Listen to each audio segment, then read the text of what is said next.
인공수정과 시험관을 비교한다면 인공수정은 굉장히 자연임신에 가까운 시술입니다. 소량의 호르몬을 사용하여 난자를 키우고 난자가 배란될 타이밍에 맞추어 정자를 채취해서 직접 자궁에 넣어주는 시술입니다. 시험관은 인공수정보다는 좀 더 많은 호르몬을 사용하여 난자를 많이 키워내고 이 난자를 몸 밖으로 꺼내서 채취한 정자와 수정을 시키고 이 수정란을 3에서 5일간 밖에서 다시 키워서 다시 몸 안에 이식하는 과정을 가지게 됩니다. 시험관은 수정이 일어나는 여부와 초기 배아의 발달 속도나 질을 확인할 수가 있고 일정 이상 등급의 배아를 준비된 내막에 넣기 때문에 시술이 실패할 경우에는 무엇이 원인이었는지를 분석하고 다음 계획을 자세히 수립할 수가 있습니다. 그렇지만 인공수정은 부부관계를 거치지 않고 시술로 정자를 넣어주는 아주 자연임신에 가까운 시술이기 때문에 이게 정자와 난자가 만났는지 배아의 질은 어떤지 등을 확인하기 어렵기 때문에 시술이 실패되었을 때 원인을 찾기가 어렵습니다. 인공수정은 여성 원인보다 남성 원인 난임에서 좀 더 유리한 시술이라고 볼 수도 있겠습니다. 정자의 운동성이 떨어지거나 정자의 수가 적어서 자궁경부를 통과하기 어려운 등 정자의 문제로 난임인 경우에 정자를 자궁으로 직접 넣어주는 인공수정 과정이 임신 성공률을 높여줄 수 있으므로 시행에 봉직합니다. 그렇지만 만약 가임기에 맞춰서 임신을 충분히 시도해왔던 커플 중 정자 기능에 별다른 문제가 없었던 커플이라면 인공수정을 시도하더라도 드라마틱한 임신 성공률을 상승을 기대하기는 좀 어렵습니다.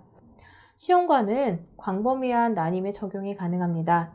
난자가 너무 많아서 배란이 안 되는 다낭성 난소거나 난소 기능이 지나치게 낮은 난소 기능 저하거나 난관이 폐쇄된 사람, 원인 불명의 난임, 과소정자 혹은 무정자증, 남성 성기능 장애, 정자질의 저하 등 다양한 난임의 상황에서 임신을 위한 답을 찾아가는데 도움을 주는 시술입니다.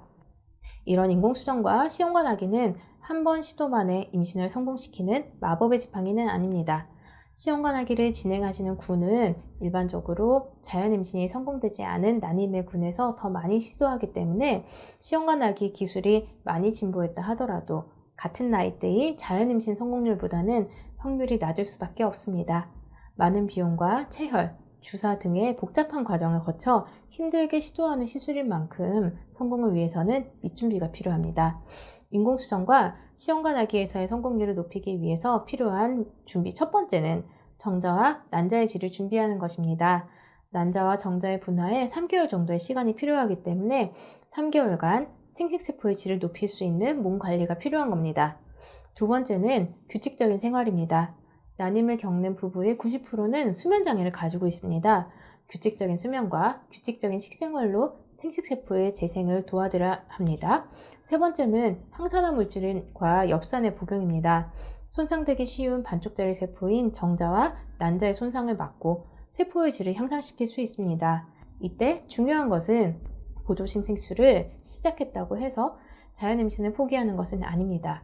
보조생식술과 자연임신이라는 두 가지 임신 방법을 교차로 사용을 하면서 임신 시도에서의 효율을 높이는 것이 더욱 좋습니다. 그래서 한의원에 내원하시는 분들 중에서 자연임신만을 고수하시는 분들에게는 시험관 아기도 시도를 해볼 걸 권해드리게 되고요. 시험관 아기만 진행 중인 분들에게는 자연임신 시도도 병행한 것을 권유드리게 됩니다. 이 과정에서 한약치료와 자궁신부치료 등 한방치료가 도움을 드릴 수 있습니다.